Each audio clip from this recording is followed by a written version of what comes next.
একবার খেলে ভুলতে পারবেন না। এত মচমচে আর মজাদার পটেটো টুইস্ট, যে কেউ এটা একবার খেলেই এর ফ্যান হয়ে যাবে। চলুন দেখে নিই ঘরেই কিভাবে বানিয়ে নিলাম এই মাসালা পটেটো টুইস্ট। আসসালামু আলাইকুম, আশা করি সবাই ভালো আছেন। আজকে আমি আপনাদেরকে দেখাবো একদম ঘরোয়াভাবে বানানো পটেটো টুইস্ট মাসালা রেসিপি। মচমচে মজাদার আর একবার খেলেই বারবার বানাতে মন চাইবে। আমি এই রেসিপিটি তৈরি করার জন্য প্রথমে একটা পাত্রে 1 কাপ আটা নিয়ে নিলাম। তারপর আমি এখানে স্বাদমতো লবণ দিলাম এবং 1 চা চামচ পরিমাণ কর্নফ্লাওয়ার যোগ করলাম। কর্নফ্লাওয়ার দিলে এটা আরও বেশি মচমচে হবে। এরপর আমি এখানে সয়াবিন তেল দিলাম। এবার সব কিছু হাত দিয়ে ভালোভাবে মেখে নিলাম। সব কিছু মাখানোর পর হালকা পানি দিয়ে আটাটাকে একটা ডো তৈরি করে নিলাম। এখন এই ডোটাকে প্রায় 20 মিনিটের জন্য ঢাকনা দিয়ে রেখে দিলাম।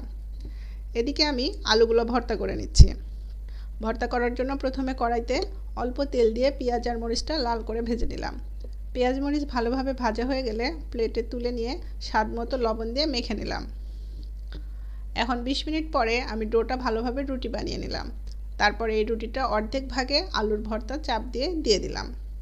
রুটির সাইডে আঙ্গুল দিয়ে হালকা পানি লাগিয়ে অন্য পাশ থেকে এনে চাপ দিয়ে বন্ধ করে দিলাম। এরপর আমি একটা চাকু দিয়ে লম্বা করে কেটে নিলাম।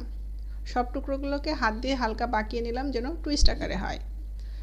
এতক্ষণে সবগুলো পটেটো টুইস্ট তৈরি হয়ে গেছে। এখন কড়াইতে তেল গরম করে সবগুলো ভেজে নিব। ধীরে ধীরে এগুলো তেলে ভেসে উঠবে আর হয়ে যাবে সোনালি মচমচে। এই তো একদম ঘরোয়াভাবে তৈরি হয়ে গেল আমার মজাদার মাসালা পটেটো টুইস্ট। ভিডিওটি ভালো লাগলে লাইক, কমেন্ট আর সাবস্ক্রাইব করে সাথে থাকবেন ও সাপোর্ট করবেন। আসসালামু আলাইকুম।